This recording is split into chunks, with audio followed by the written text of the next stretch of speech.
This is part 2, the kidnapping of Peggy Morrison. In 1985, the case of Peggy Morrison was reopened around fall. After Morrisville's police chief Mackenzie Fairway had uncovered new evidence that implied Peggy Morrison had been kidnapped on June 1st, 1970, from her high school parking lot and kept against her will in a Morrisville residence belonging to a longtime family friend and a property that shared a border to her family's farm. Mackenzie remembered the day Peggy went missing well, because she was with Mary Matthews searching for Peggy all over the high school. Mackenzie had moved to Morrisville in the summer before second grade. She lived in town with her dad, who was the police chief at the time and a retired Marine. She had 3 older brothers, but she never got to know her mom. Her mom passed from cancer when she was 2 years old. Mackenzie was a tomboy when she came to Morrisville. She got teased religiously that year, except for 3 girls: Peggy Morrison, Mary Matthews, and Susie Saunders. They were always together, and one day, to her surprise, they invited her to play with them on the playground. The 4 of them were close friends ever since. Mary and Mackenzie bumped heads a few times, and she always thought Mary had it out for her in some way. But she always kept it to herself. Susie was bossy and always needed attention, but she was loyal and had her friends' back and always knew what to do when there was trouble. But Peggy and Mackenzie were the closest, until 7th grade. Then Peggy started ghosting her and not inviting her out. They all were close during basketball when they cheered together, but the rest of the year was on and off once they got to high school. Mackenzie had always thought they didn't like her, but after learning all she had, she realized the year Peggy ghosted was the year she was having encounters with Benjamin Bowman. Peggy was protecting her. If she invited her to hang out with Brad and Susie and Mary at those times, it would have happened to her too. All the times Peggy had been mean on purpose or ghosted, something bad was happening to her. Mackenzie went into the Air Force after high school, but she wanted to become a cop. After 4 years, she came home and applied for the local academy. She graduated top of her class and was hired for Morrisville PD. She worked 2 years before becoming chief. There was no question she was good at her job, and everyone respected her. When she became chief, she got Peggy's records and sorted through the journal. A lot of the trial with Ben Bowman was closed, so Mackenzie was shocked by it. For years, Mackenzie independently worked through the journal, piece by piece. It may have taken years and a lot of sneaky ways of digging, but as she researched, Mackenzie was led. Lead after lead, the facts changed and turned and twisted. At times, Mackenzie thought she would go mad from the endless curveballs the investigation brought. She had no idea the dark things that happened and were still happening in her sleepy college town in upstate New York. Women went missing. Secrets were buried deep in everyone's closet. And the people you grew up with and you thought you knew them, you didn't. It was all smoke and mirrors for a bigger organization. Peggy had found herself in trouble with the people you didn't want trouble with. And for it, they took Peggy. This is the hours of unpaid legwork Mackenzie Fairway did in the first years of being chief. And on her 15th high school reunion, Mackenzie had finally brought Peggy some justice. It took all that year, and it cost her a heart of hope and light. After learning where she came from, life never was the same. 15 years had passed, and Peggy was still haunting the town and the people of Morrisville. This is the result of Mackenzie's investigation that she weeded through the journal. She began with Paul Morrison, who was Peggy Morrison's father. This is about the journal entry about him and an underage farm boy. So she began looking into the ranch hands and all the teens that he currently had while they were off duty. She started speaking to a boy named Dexter Reed, who came to work for the Morrison farm from Mexico when he was 16. His mother and father and little brother came from Brazil and crossed the river illegally through Texas. They found a farmer who was hiring, and through word of mouth, Paul heard about the family looking for work while he was selling cattle at a show. Dexter said he was 16 when they started work only a week after his birthday.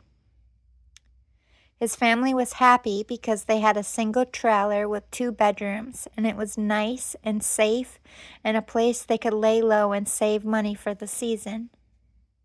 He said Paul was very kind to his dad, and Paul spoke a little bit of Spanish, so it made communication easier. It wasn't long before they were fast friends. Paul sent his family to English classes in town. He paid so they could get tutoring. His wife Julia was very kind and gave them clothing from her son and bedding and towels. She brought groceries by at first until they started earning pay. Julie was not one to be close with the help, but she was always kind, he said. Dexter said they had been on the farm 6 months when his father, Pablo, came into his room. He said that Mr. Morrison said they could stay on the farm and he would sponsor them to become American citizens and get the boys in school in the fall if Dexter agreed to a few things. Dexter was told that Paul had a liking to young men and he would care for them in exchange for relations with Dexter. Dexter flat out refused, but his parents begged him to do it for the family. Dexter went to his first meeting alone with Paul a few days later. He said they went weeks without any contact and just hung out and drank and talked. Dexter admitted to looking up to Paul. He had his own land and his own money and a nice family. When Paul started kissing on him and touching him 3 months into the relationship, he said he felt sick but safe. He just got drunk and did what was asked of him. He never got beat and he never made it painful, but Dexter hated the 4 years he spent on the farm. What started as one time a week became daily. His family just pretended it was not happening. Paul kept his word, and they did finish classes to become citizens, and they all took the test. Both he and his brother graduated from Morrisville High School with scholarships. He said when he left, the 3 years between him and his brother, the brother remained on the farm. Paul insisted on having relations with him too. When he got off the farm, his brother Raul refused to speak to his parents. Dexter said that Paul had not been kind to his brother and that he was rough and it hurt, and he would never forgive him for leaving him behind. He said Raul became an addict and never finished college. He passed away in 1984 of an overdose. Dexter also confirmed that Peggy had caught them several times, and she confronted her father, Paul, about it, but Paul told her she would get no money from him for school, and she would be tossed off his land if she ever breathed a word of it to anyone. Peggy asked Paul flat out if her mother, Julia, knew. He said no, and if she found out, there was no one that could save her from what he would do to her. He said she liked to watch sometimes, and he thought she was just as sick as her dad. Dexter said many times he saw Peggy and Denny sneaking off the roof from their rooms and crossing the grass to meet a car, or running back to climb up the tree to their small roof and climb back in their window. He witnessed the summer Brad came over most nights and left most early mornings. He saw him running through the fields. He said a few times Paul had seen it too, but said nothing. He said Brad came a few times a week, and then once school started. He confirmed that Peggy had gone to the hospital with Brad and his father, but he didn't know why. She missed a week of school. He said around that time, Blake Bowman started coming around and sneaking in to her window, or he saw Peggy coming home from their neighboring farm. He said he came around until the new year. They had a big fight in the driveway, but he didn't hear what they were fighting about. He confirmed that Benji started staying most weekends at the end of January, and he caught them together around the farm a few times, but he didn't think they dated. She got him to write a statement, and they officially added it to the evidence. Mackenzie proved that her statement about her father and a teen boy was true. Dexter confirmed Peggy had dated both Brad and Blake and had sex with Benji.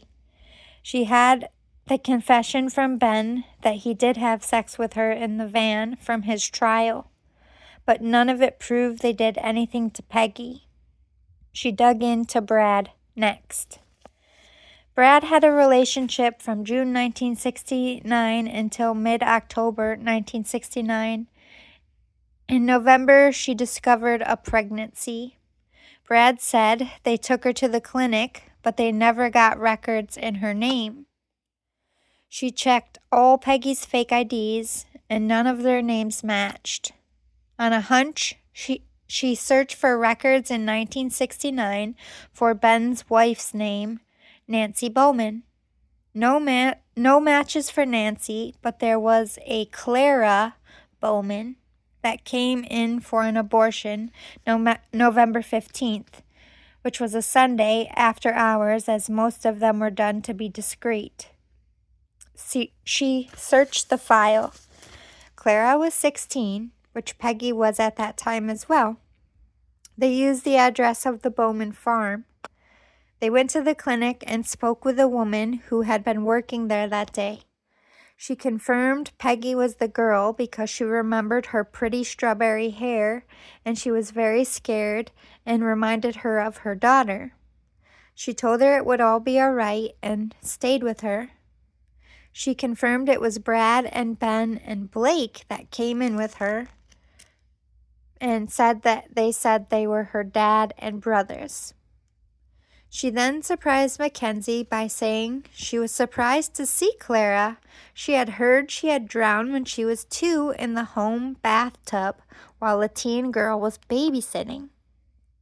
Mackenzie was confused. She had grown up in Morrisville herself and never knew or heard the Bowmans had a daughter that died. She called her father in Florida and asked if he knew anything about it.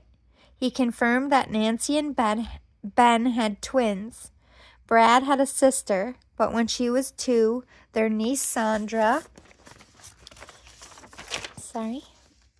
was babysitting, and she had a boy over.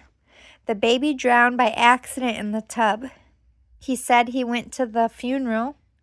Mackenzie was able to find the birth and death reports.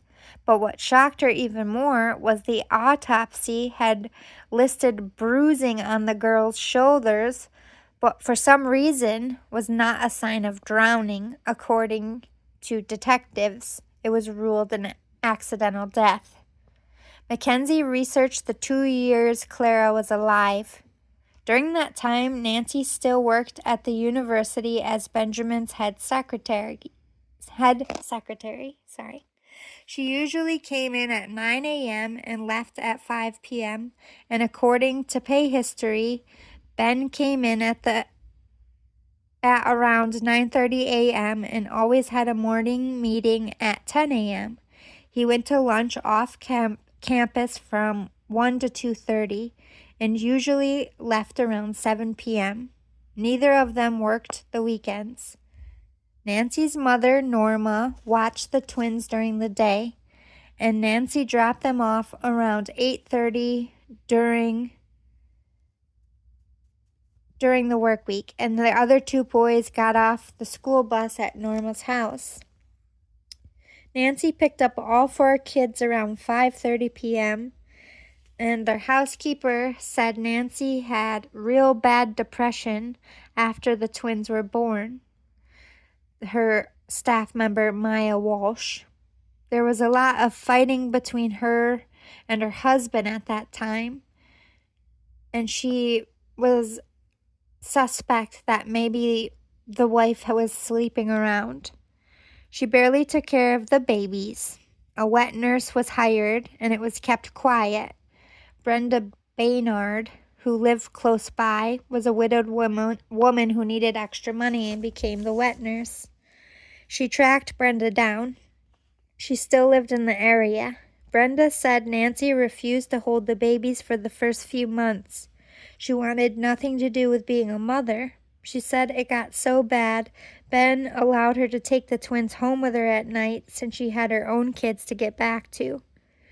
She said Ben never checked on them or came in to hold them. When the twins were 6 months, they both got really sick with a fever, and she had to bring them into the hospital. Nancy and Ben came. After that, Nancy had a drastic change. She helped a lot with the twins, and things between her and Ben got a lot better. Ben took her on a week trip to Florida to visit friends who had moved there.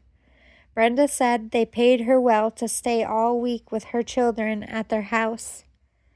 But when she caught the oldest boy trying to burn her son with matches a few weeks later, she put in her notice. She said Blake was a mean boy. She said she caught him trying to shake the twins or help them fall out of their crib. She said she had to keep constant guard of him. If he was not bullying her kids or the babies, he was taking it out on young Peggy, who often came to play with Brad. She said Brad had broke Peggy's finger. Her son said he just snapped it right in half, and she was begging him to let her go, and he just laughed. Blake's parents said it happened when she fell off a horse to cover the black eye he had also given her. But she never fell off a horse that day, she said.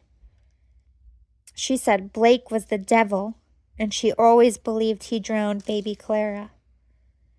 Mackenzie found the newspaper obituary and found the town records of an ID issued to Clara Bowman in February of 1969. Around that time, Peggy started sleeping with Benji. Clara Bowman also was prescribed birth control pills in the fall of 1965 when Peggy would have been 12 and in the 7th grade. According to Peggy's local doctor, she had gotten her period around 12 years old, and they noted her monthly in her charts when she visited. There was no records indicating that Peggy was taking birth control. She tracked the doctor that prescribed the birth control to Clara Bowman in 1965. He remembered a strawberry blonde girl at the age of 12 came in with her father for an exam. Benjamin Bowman signed for her care. He said he caught her having sex with a local boy, and he didn't want her getting herself in trouble. The doctor told the man she was in her first couple cycles and was way too young for medicine, but he refused to leave until she had the prescription. Dr. Tennyson said he gave her the lowest dose possible and insisted she returned before her refill was issued to evaluate her symptoms. He reported bruising on her genitals and buttocks and thighs and asked in her confidence if she had been raped, but she said no. She fell in her riding lesson the day before. She returned after 2 weeks without any side effects, so he kept issuing it to her and saw her every 3 months, which her dad came for a long time, and when she got to high school, she started coming in herself. She had been treated for several wounds over a span of 3 years, all conducive with rough sex or object penetration. He said he feared for her and kept up on reports for her for months and marked every single mark he saw on her. He said her father was pushy and hovered, and she at times seemed scared around him, but there was no signs he was the one hurting her, and she never answered the questions he asked, or she made up excuses as to how she got the injury or marks. He said the last time she came in was May 1970, and then she never came back. Mackenzie was confused on how she got pregnant with Brad if Ben had made her get the pill years before. Perhaps she forgot to take it. Did Dr. Tennyson just ID Peggy as Clara Bowman? And she showed him a picture and confirmed that Peggy was the girl he treated. Dr. Tennyson released all the medical records, and Peggy's physician reviewed and confirmed that her medical history matched that of Clara Bowman perfectly. Upon further research, she found a savings account with Benjamin and Clara Bowman's name on it that was started in 1968, 2 years before she went missing. There was weekly deposits every month in the reports from 1968 until May 1970. No further payments were made to the account, and in June 1981, Benjamin had removed all but $5. Then in 1 week, the total of $12,000 went down to $5. The bank confirmed it was Benjamin Bowman that came in person and signed the paperwork to release the funds. So, she had been posing as Benjamin's daughter since she was in 7th grade and 12 years old? Why did Ben put money in her account for his deceased daughter? Or perhaps was it Peggy's money? It proved a history of sexual transactions and medical reports of trauma wounds. But Mackenzie knew she needed a clear way to pin Benjamin to Peggy's disappearance. Brad had only come home to visit 2 separate times while he was away at Notre Dame. The first was Christmas of his freshman year in 1971. He was home from November to January. He got a job on campus while he was home for extra money. He had been gone since early August, about 4 or 5 months.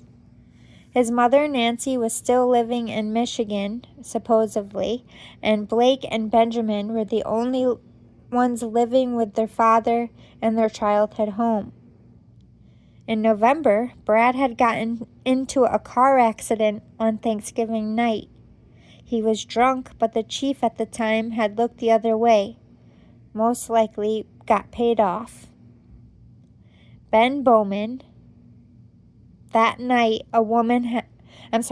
most likely got paid off by Ben Bowman, his father. That night, a woman had called the police station a mile up from the accident, claiming she had been kidnapped and she was pregnant and needed help. She said that they were looking for her and she was going to hide in the ladies' room of the gas station until they came. She said her name was Peggy Morrison and she was 18 years old.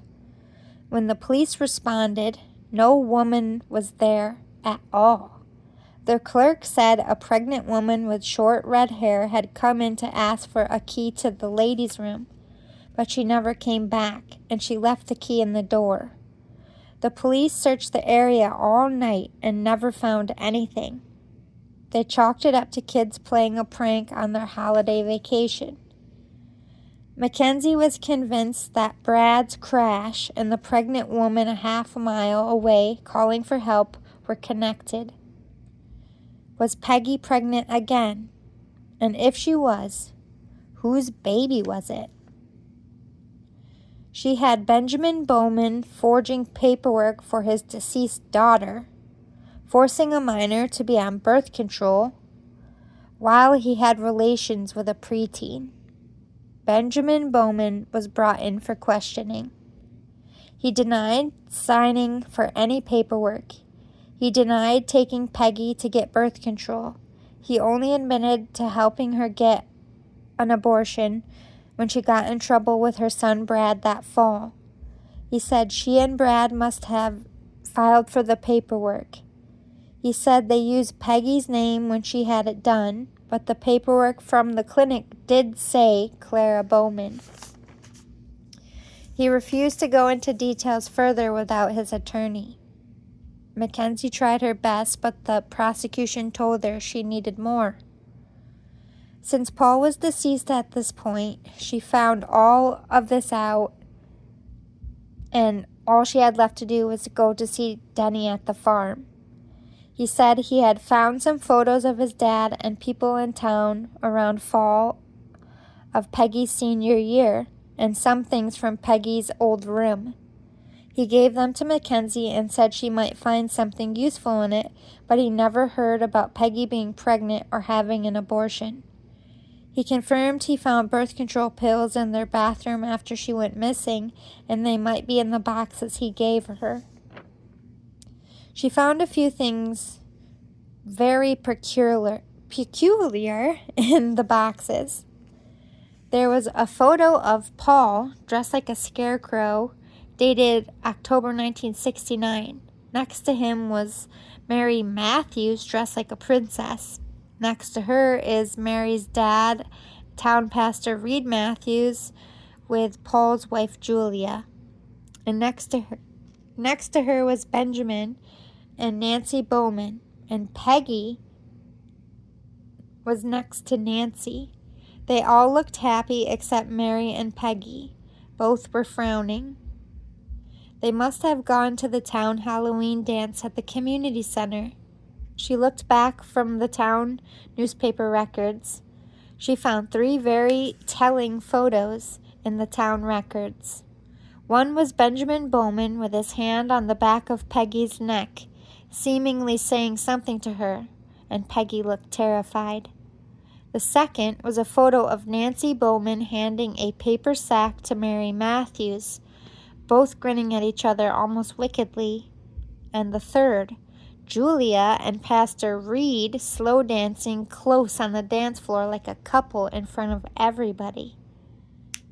Julia was also deceased, but in her early research, she did speak to Pastor Matthews, and off the record, he confirmed he had an affair with Julia from the start of his marriage until around 1972. His wife, Mindy Matthews, never knew but suspected a few times, which he always denied. He admitted that Paul had caught them a few times, and he thought he would make trouble for them, but he never said a word.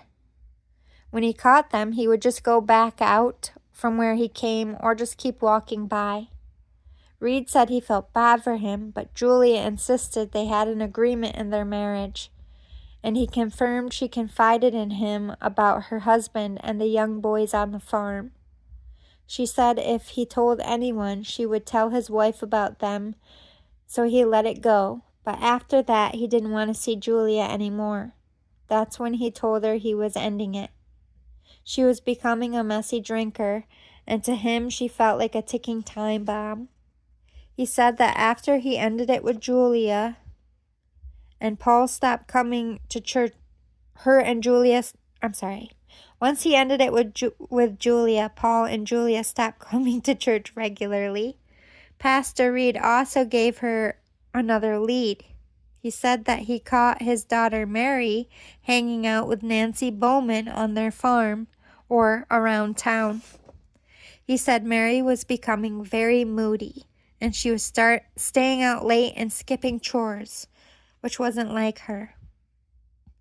He said that she threw the affair with Julia in his face, so he let her do whatever she wanted and stopped trying to punish her or ask questions. He said when Peggy went missing, Mary got more and more out of control. She was barely coming home. She was going to parties on campus or was staying at the Bowmans. She was smoking and swearing and using drugs and pills. She kept it in her closet, and he found it when he searched her room trying to understand what was going on with her. Then she left for college. He said he felt bad, but he was so relieved she was gone. His youngest son was a good boy and seemed to also be happy his sister was gone. She liked to torture him. Mackenzie was shocked. Mary was always in school, and she was sweet and kind, and she never raised her voice. She always refused smoking and doing drugs. Then she remembered Peggy said Mary always got her way and she could be malicious. Why was Mary spending time with Nancy Bowman? She dug in and decided to follow Mary for a few days. She went to church by 9 a.m. and usually was there until noon when the choir went to practice. She followed Mary to Morrisville College. She had picked up part-time work teaching a religious course there. She went to her class from 12:30 to 2 p.m. Then she followed Mary to a restaurant, which was also a hotel in town. When Nancy Bowman came in with her young son Benson and sat with Mary, she knew she had missed a very big piece of the puzzle. They talked and ate. She watched a brown manila envelope be passed across the table from Mary to Nancy. She took some photos. Shortly after it was passed, Mary got up and kissed Nancy on the cheek, then Benson, and left. Mackenzie decided to stay with Nancy to try and see what was in the envelope. Nancy got a refill of her coffee, and Mackenzie saw that Susie had pulled into the parking lot. The kids were in school, so she was by herself. She sat down and was speaking to Nancy, and then she too passed an envelope, then got up shortly after and left. Mackenzie took more photos. Nancy continued to sit and look out the window when Annetta pulled in, a local town bar owner. She also sat down and handed an envelope and then quickly left. Nancy stayed for an hour. Tricia, a local pharmacist at the town drugstore, also gave her an envelope. Then, to her surprise, Denny's wife Nora also came in and gave Nancy an envelope. She followed Nancy to a storage unit and watched her carry in her purse she had put the envelopes in. Very carefully, Mackenzie went inside. She watched her go into her storage unit. The door was still mostly up. She took pictures very carefully of Nancy putting the envelopes into a safe, and in that safe was cash. She got back to the car before she was seen. From there, she followed Nancy to campus. She drove past campus and headed to the housing area. Sigma Kappa Pi, a female sorority house, only one of 4 on campus. She went inside for 2 hours before leaving. She went back home after that. Mackenzie went back to her office. She researched the sorority house and was shocked to see that Mary Matthews was named as the owner. She purchased the building in 1975. Mary had just come home from school around that time and was just starting to work in her father's church. After researching the property a bit more, she realized that there had been 3 drug overdoses from 1975 to 1982 in the sorority house.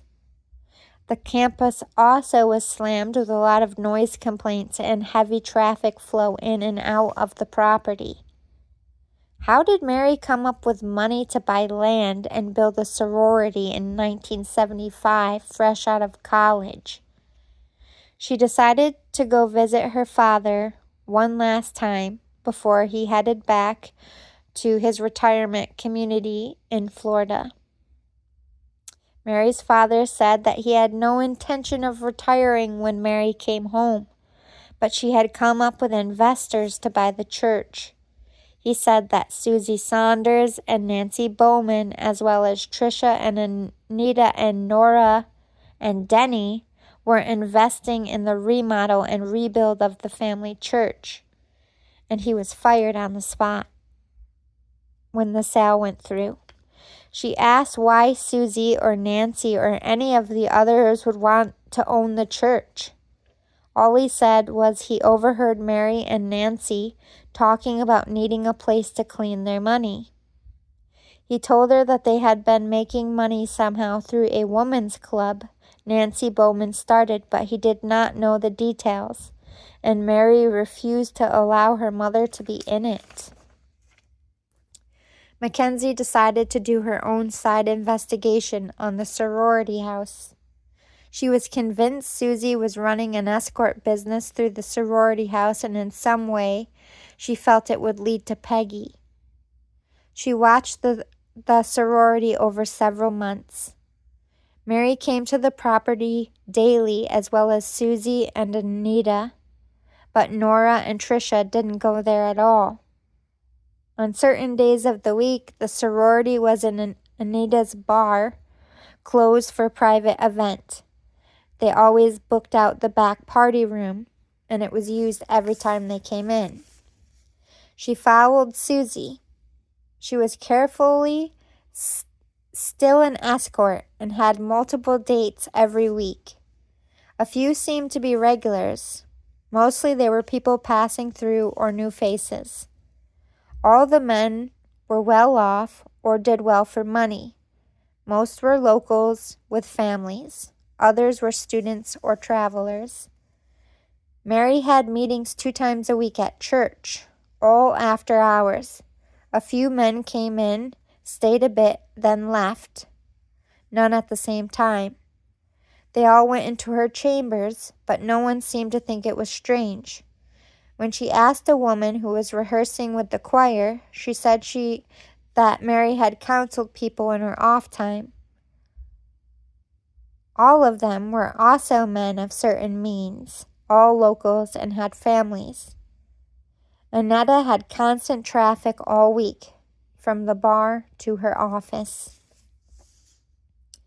Tricia didn't seem to have unusual activity. She opened the pharmacy and worked till 5.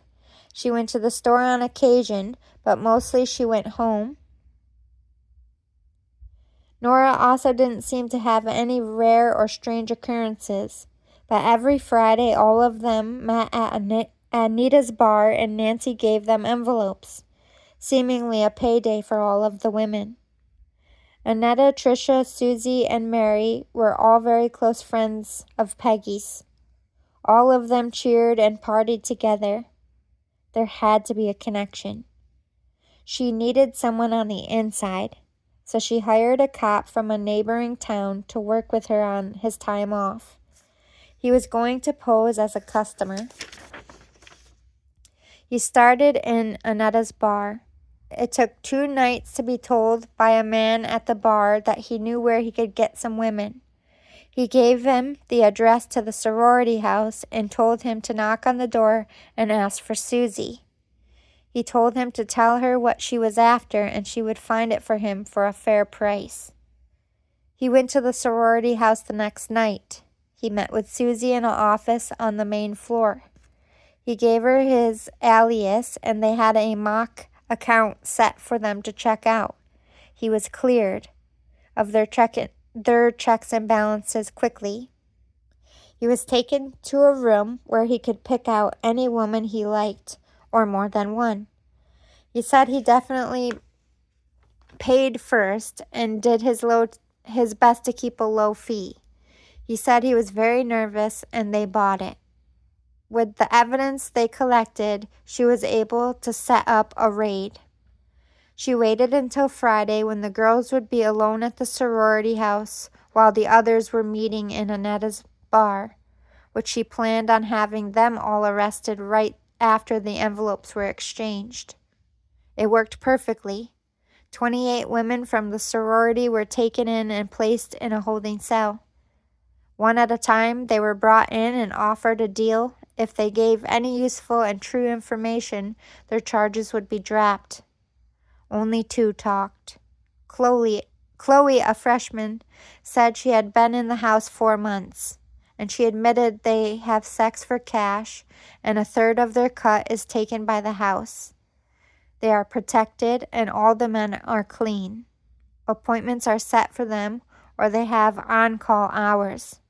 Susie is in charge of the women and collecting nightly money, she does the books. Nancy is the leader and comes every day to pick up the money and drop off more drugs and alcohol and supplies. They said Nancy was mean and vicious and often beat anyone who got a tone with her, or they tried to hide money, or if they didn't produce, or if they tried to leave. She said she had a friend, Molly, who pleaded with Nancy to be let go, but she disappeared a few weeks ago after telling Nancy she was done. She said she asked Susie, and Susie said she went home to Texas. But when Chloe called her mother, she said she never came home, and she was reported missing 2 weeks prior to this. She asked Molly if she knew about Peggy Morrison. She showed her a picture, but Molly said she never saw her or heard about her at all. The second girl, Mindy, said similar things. She worked in the sorority as a prostitute. Her room was rented out, or she went on special dates or events. She had a black book of all her clients and how much she made. She gave it to the police. All the men were frequent customers with other girls as well.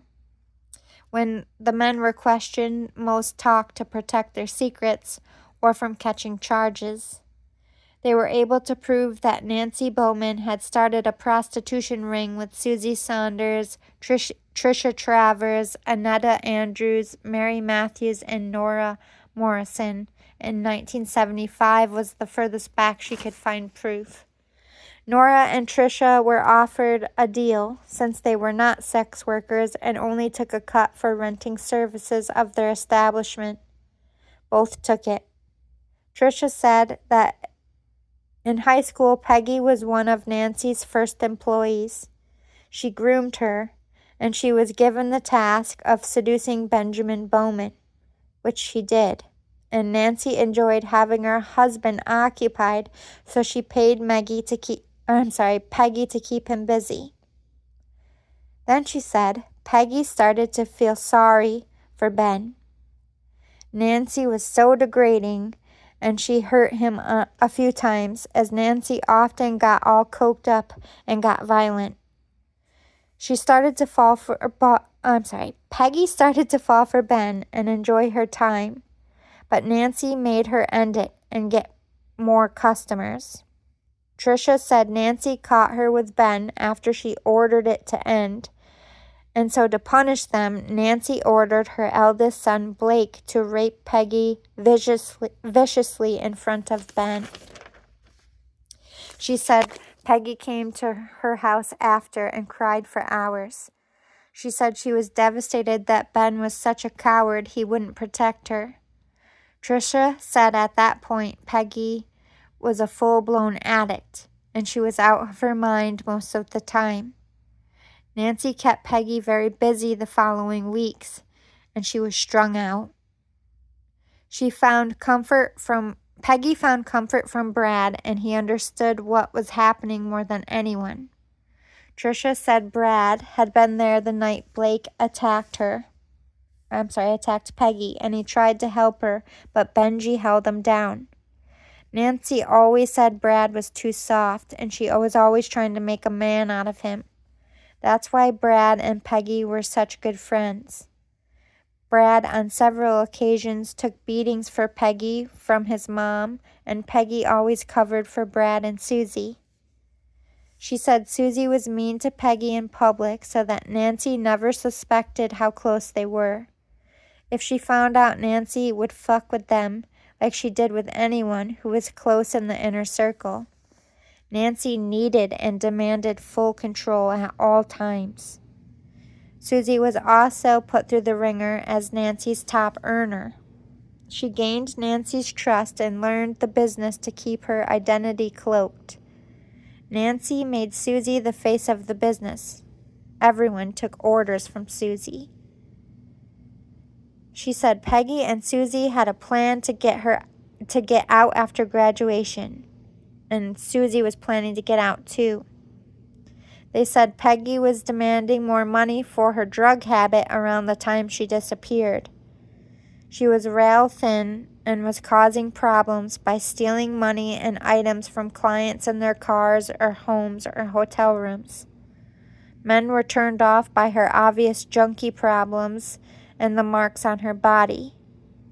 She said that Nancy was the one that forced everyone to sign gag orders, and she made all the girls get on birth control. She would make them all pretend to be her deceased daughter, Clara Bowman, at different clinics. But she heard that Brad had gotten Peggy pregnant, and Ben tried to help by keeping it from Nancy. Tricia said he thought Nancy would kill her, and Tricia said that Brad and Ben helped Peggy because they thought if Nancy found out they would kill Peggy. Blake also had changed around the time they started dating. He told Peggy if he didn't do that to her, as in rape her that night, Nancy would have made someone rape him for disobeying, and he learned the hard way once. He was scared of his mother, just like Brad. Benji was a lot like Nancy. He played to everyone that he was sweet and the good one, but Benji was the sickest one and took pleasure in beating and raping and was exceptionally good at manipulating people. He was a con artist just like Nancy. When Nancy found out that Brad, Ben, and Blake had gone behind her back and covered for Peggy to get the abortion, Tricia said Nancy was livid. Nancy had always wanted more children, but after Benji, she was forced to have a hysterectomy, which Mackenzie tracked and did find medical reports. So Nancy couldn't carry a child? So where did Benson come from? Tricia said Nancy said they owed her a baby, and it was Nancy that set up the dinner for Peggy and bought the dress and told the boys what to do to her. She said Benson's father would stay a secret and that they were going to keep Peggy in the house so she would stay clean until the baby was born. Tricia said that Nancy ordered her to buy the dress and the panties and the shoes and the jewelry for Peggy. And she was to cover all of Peggy's clients that night and for the remainder of the week. Then, about 3 days after prom, she was called to Nancy's, as in her house, which was a rare thing. Peggy had been reported missing the day before. Nancy took her up to the attic and showed her Peggy was chained up in the attic. She had a bucket to go to the bathroom in and a mattress, and she was completely naked, like an animal. Nancy told her to make sure no one found out she was at the house, including Susie. She said she knew about Susie and Peggy's escape plan, but Tricia warned Susie anyway. Susie then told her to get the $5,000 from her trunk. A client of Peggy and Susie had paid their ransom, so they both could leave with $5,000 to start over. Tricia said Peggy was to go to meet before the test. Diego called Susie to confirm after the test. Susie was also worried that Peggy was not at the test. Diego told her Blake had caught them exchanging the bag of money. Tricia found out the next day that Blake was forced to take her and get her to the house the day of the test. When Nancy forced Tricia to clean Peggy, Peggy cried and begged her to help her get out. Tricia told her Nancy knew about her and Susie and that they had done the dinner to get her pregnant, that Nancy wanted a baby and to dry her out and keep her until the baby was born. Tricia told her to play along until they could find a way to get her out. She said Peggy agreed and was calm when she left. Tricia said she was forced to watch Peggy even though everyone was still in the house. At the end of the week, they made Peggy take a test with the local doctor, Dr. Green, who had treated Peggy all of her life, which Tricia went on to say was one of the best customers in their organization and often helped Nancy cover wounds on the girls.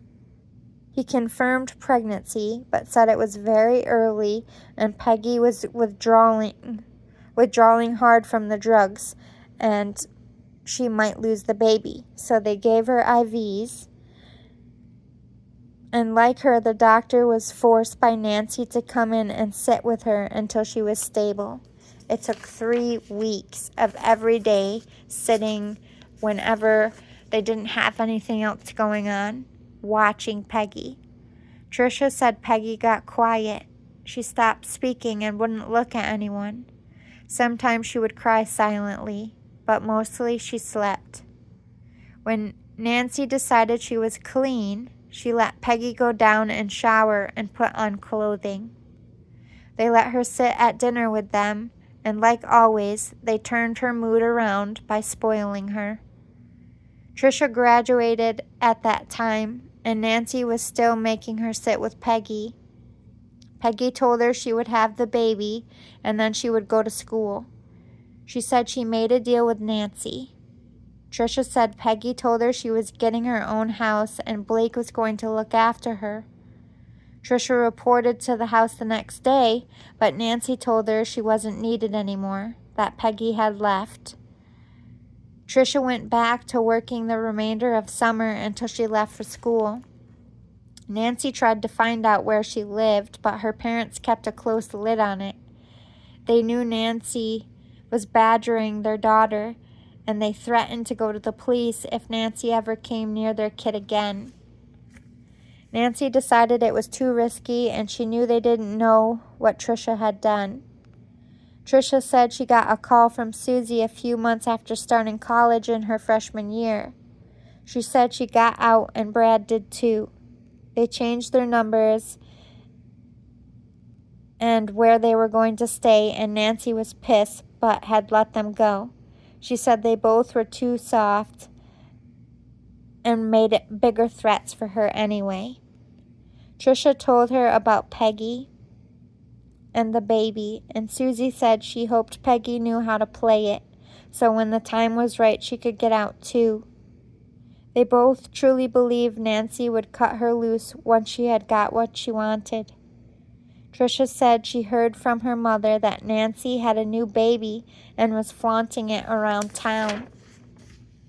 Tricia asked about Peggy, but her mom said they listed her as a runaway and dropped the investigation, and there was no sign of foul play.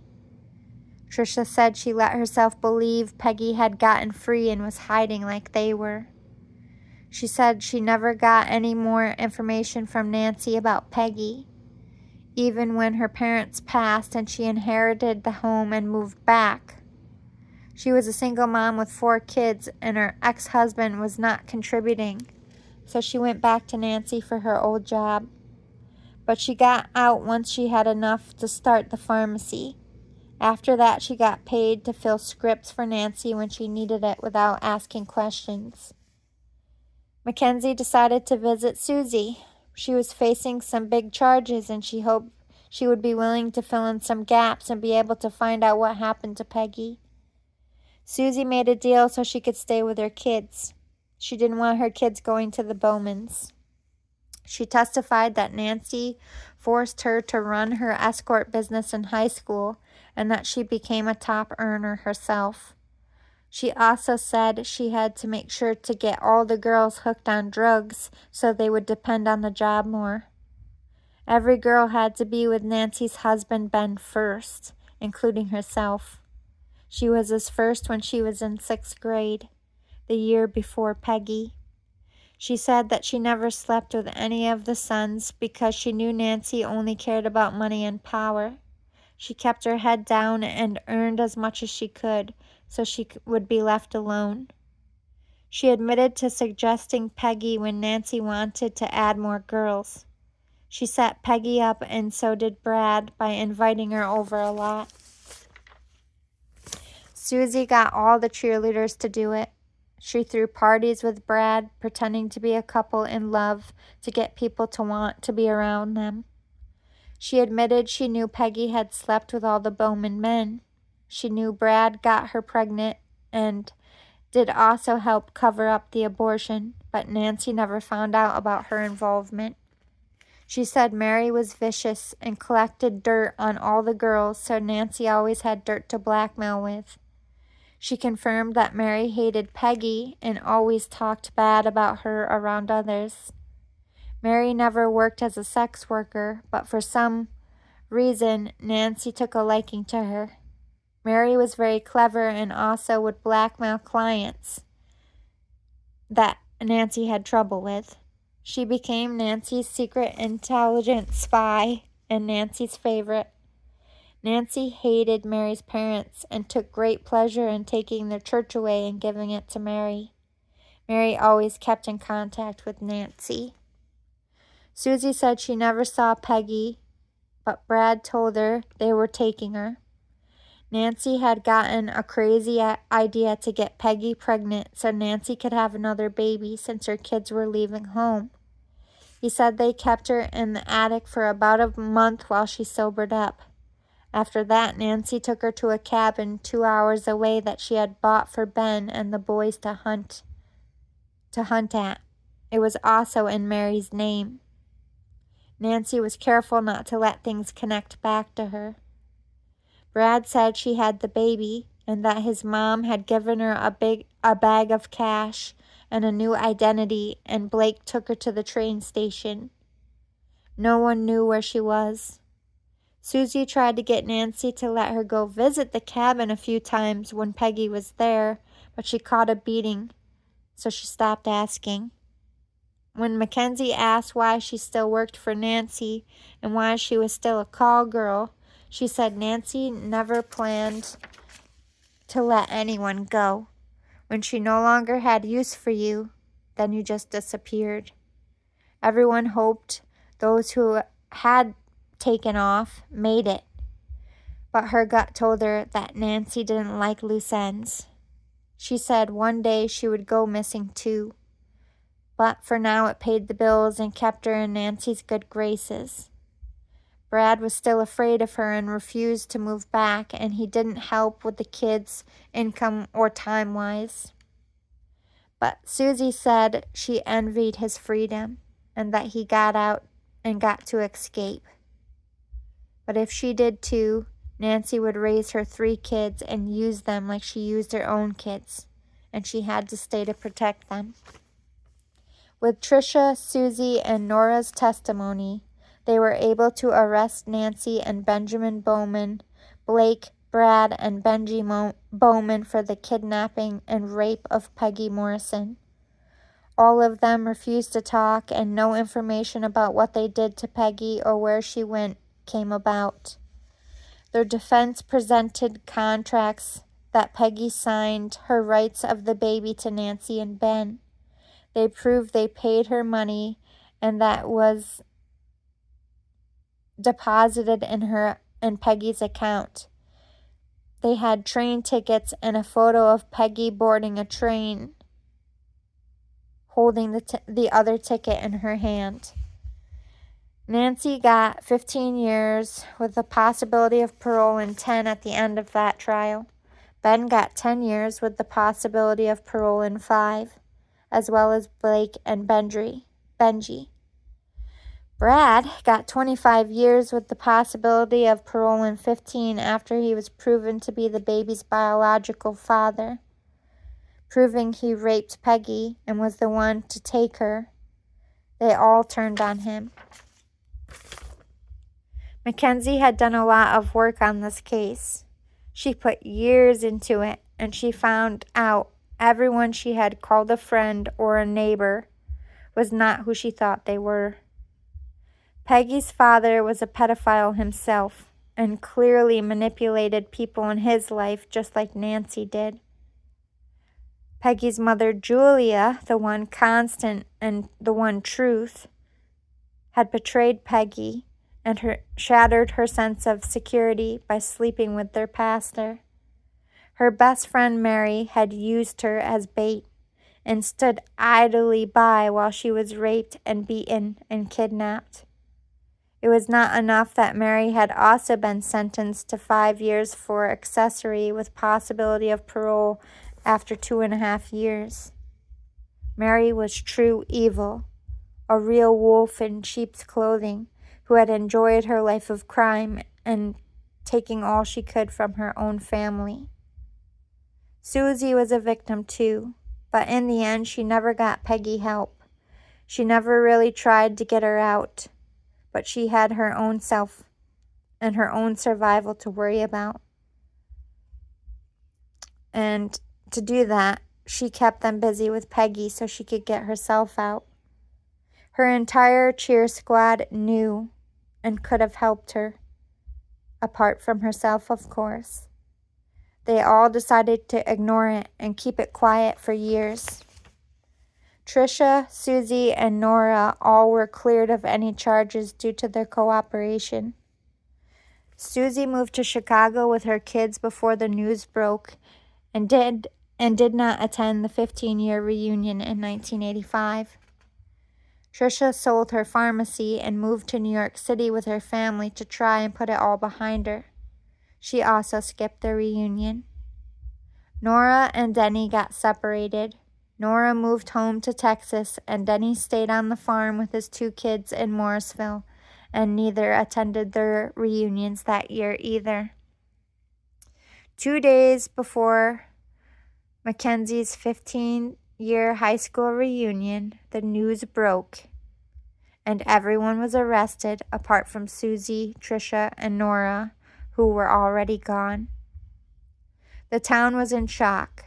Mary's father took back the church, but due to the scandal, the church retired him for good. Denny faced a lot of heat about his father and had some vandalism on the farm, as people also started accusing Denny of being a pedophile. He shrank away and hid on the farm, hoping it would all blow over. At the reunion, Mackenzie started a fund to try and find Peggy. She believed Peggy was alive out there somewhere, and she hoped that they could all help work together to locate her, so they could all put it to rest. Most people were supportive, and they all exchanged numbers, and everyone was going to do their own research and compare notes. Mackenzie made national attention as she single-handedly solved a case 15 years old.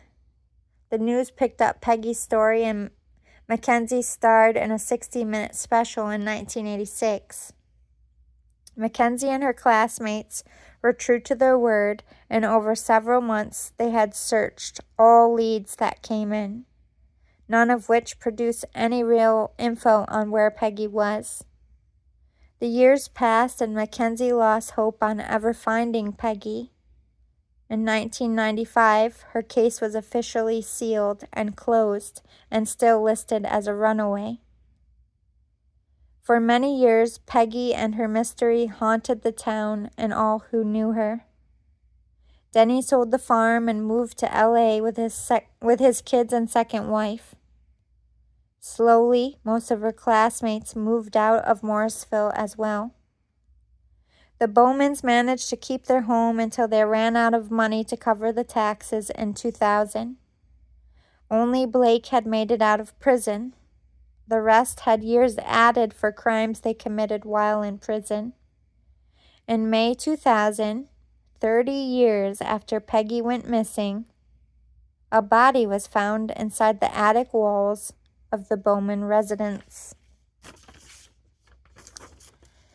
When the new owners were remodeling, Denny came home and the body was confirmed to be from a 19 to 21-year-old female. After some time, they confirmed it was Peggy Bowman. She had 5 bullet wound marks. None of them would have been fatal, though.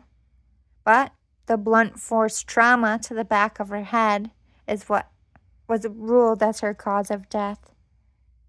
Peggy Morrison had finally been found. Mackenzie broke down and cried when they found the body. Peggy never got out, and her job was not done yet. Mackenzie set out to find out what had happened to Peggy, and the investigation, once again, in 2000, was reopened. And that's where we will begin part 3. I hope you liked it, and I'll see you all again soon.